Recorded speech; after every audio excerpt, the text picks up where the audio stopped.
Who are the strongest mutants in Marvel? Well, it can be hard to say, but these are some damn good candidates. Mutation is an odd thing in the Marvel universe. People just wake up one day with amazing powers and almost immediately they find themselves shunned by society that otherwise is crawling with superhumans. And sadly, not every mutant is equal.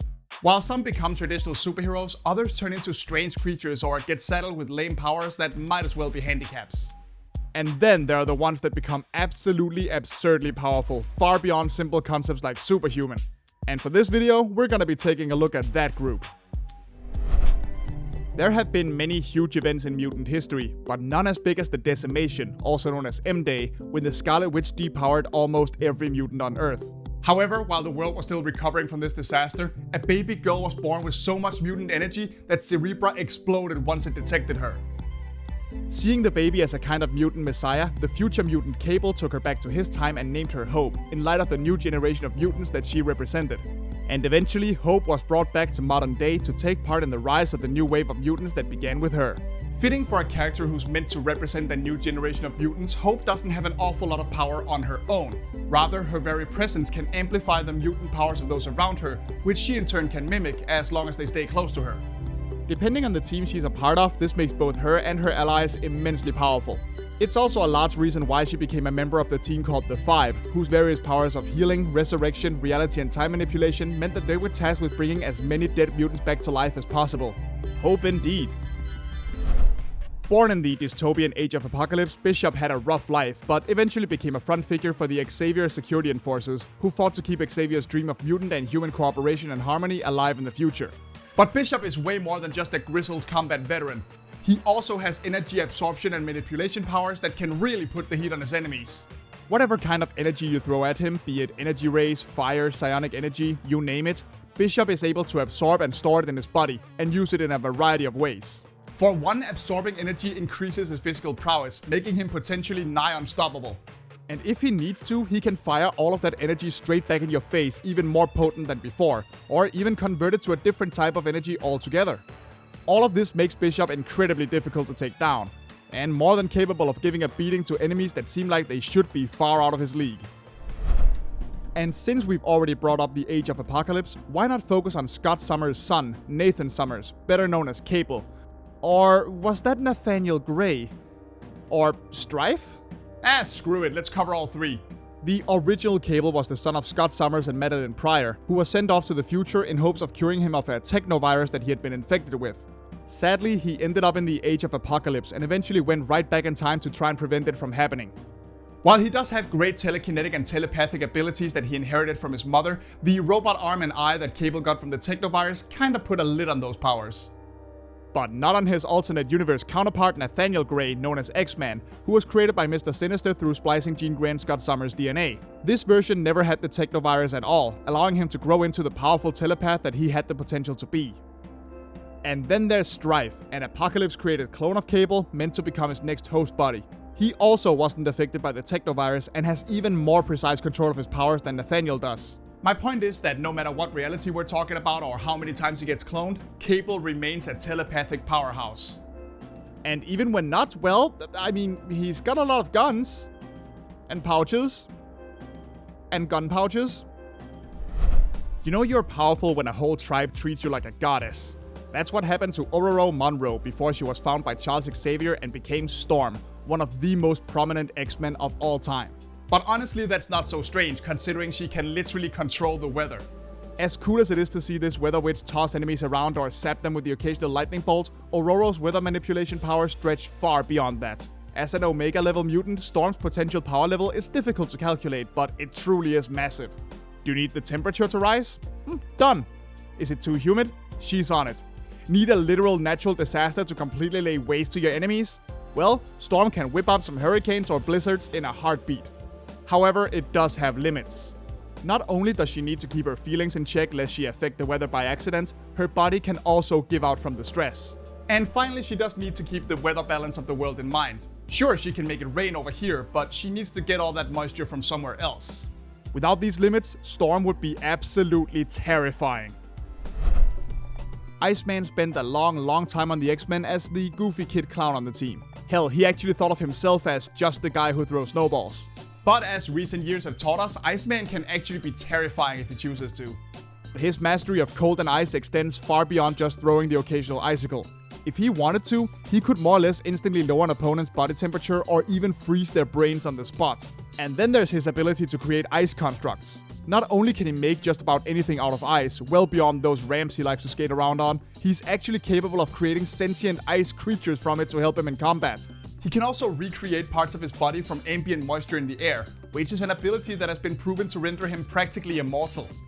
Bobby Drake is a walking ice age, and he could absolutely decimate the world if he wanted to. So let's just consider ourselves lucky that he prefers to be a friendly goofball.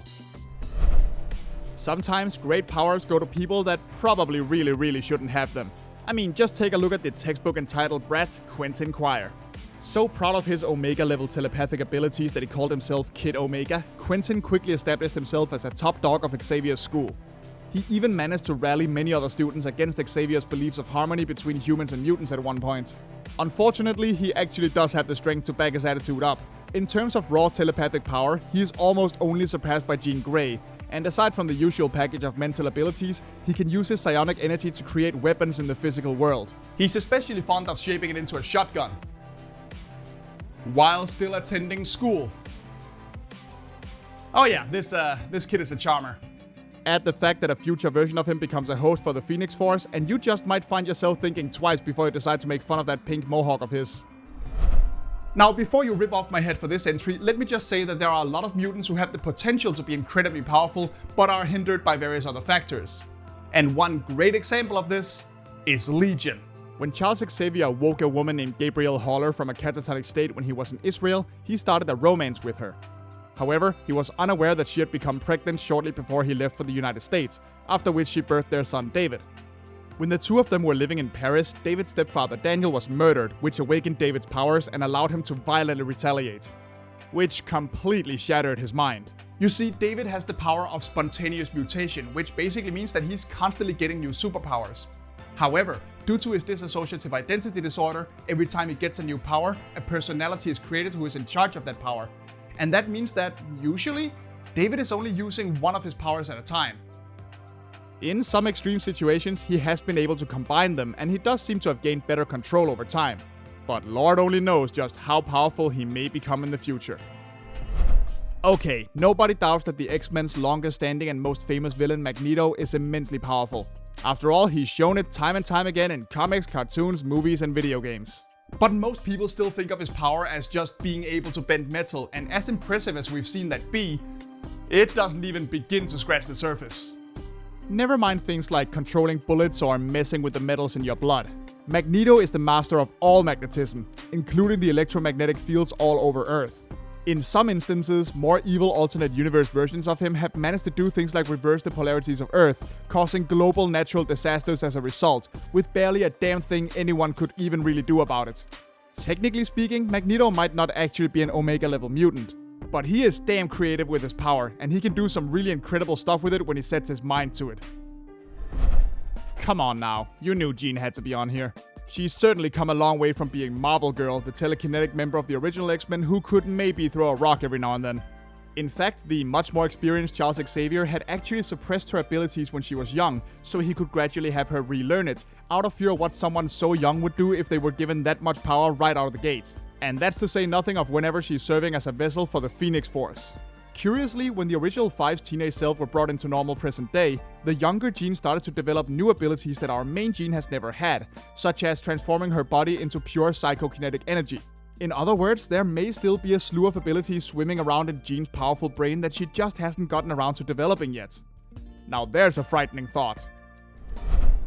Okay, so Cyclops can fire optic blasts. His brother Havoc can absorb and fire cosmic energies. And the third Summer's brother Vulcan can do a little bit of everything. Taken away from his parents by the Shi'ar Empire, Gabriel Summers was grown to adolescence in one of the Shi'ar's breeding acceleration pods before being sent to Earth. Like his brothers, Vulcan has energy absorption and manipulation abilities, which got massively upgraded when he absorbed all the mutant energies that were expelled from everyone else after M-Day. With all of these energies inside, Vulcan is capable of flight, healing, and projecting both light, heat, electricity, and all sorts of other energies that he can shape into solid constructs. And he doesn't need little insignificant things like oxygen to breathe in outer space either. Oh, and did I mention that he's nearly immune to psychic attacks? And just in case your regular garden variety mutant didn't feel completely outmatched yet, he's even able to suppress the abilities of other mutants around him, like a kind of reverse Hope Summers. Now that just doesn't seem fair. If he didn't have a habit of getting so cocky that people could figure out ways to defeat him, he'd be way more trouble than he already is. When someone tells you to consider the old mutants, you probably think of the original 5 from 60 years ago. But no, I need you to go further back. Like 17,000 years back. That's where you'll find Selene, a member of the immortal mutant subspecies called the Externals, born way back in the age of characters like Conan the Barbarian. This actually makes her the oldest known living mutant on Earth at the moment.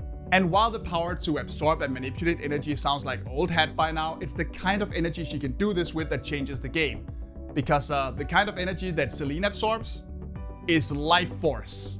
This effectively makes her a vampiric necromancer, capable of sucking the life force out of others and absorbing it into herself to enhance her physique to superhuman levels. Or bringing inanimate things to life, like, say, corpses to serve as her undead army.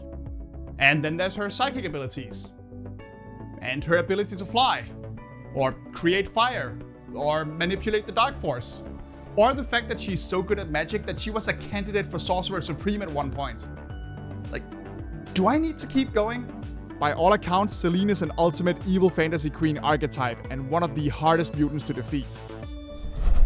While Charles Xavier is, no question, one of the most powerful telepaths on Earth, a large part of his strength lies in his experience, his training, and his wisdom.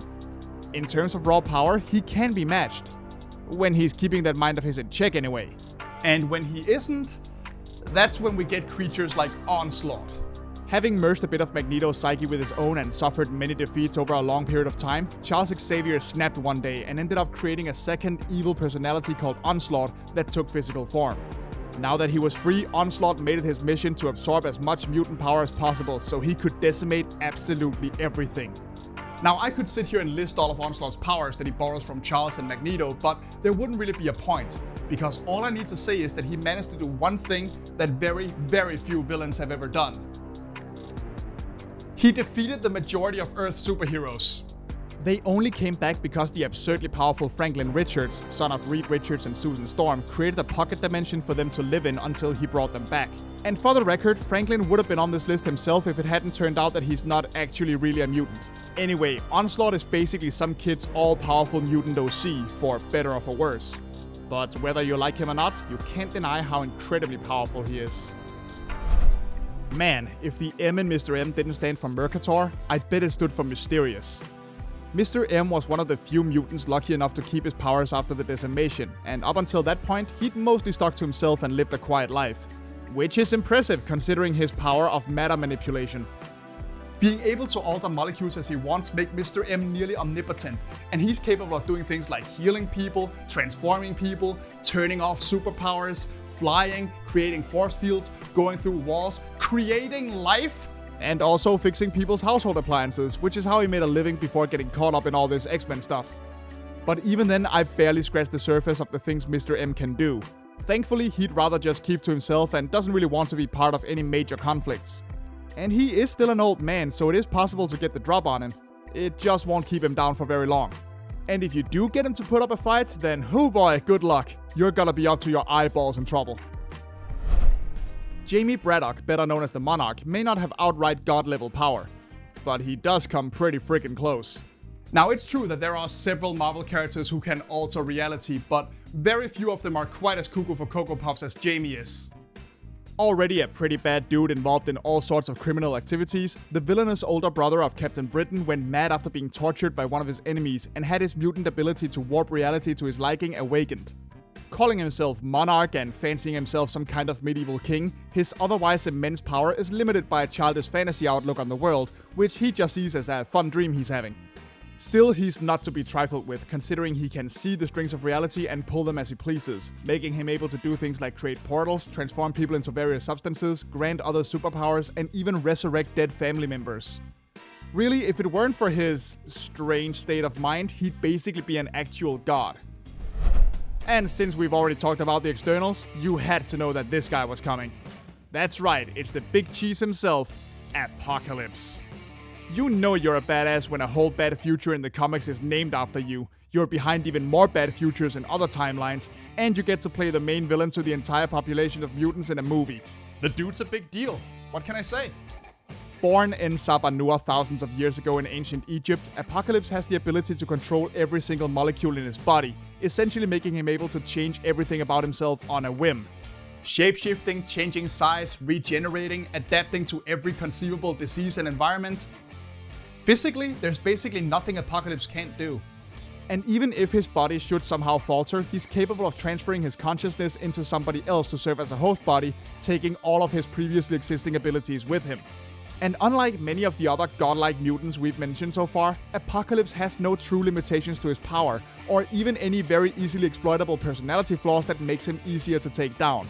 So if you're going up against this guy, well, enjoy the nightmares, mutants. Marvel is crawling with strong mutants, and things like power levels and how useful some abilities are will always be debatable. And do we count stuff like the Phoenix Force or alternate versions of characters or their potential power levels? It's a whole mishmash. I'm sure your list looks quite different than mine, so why not share it in the comments?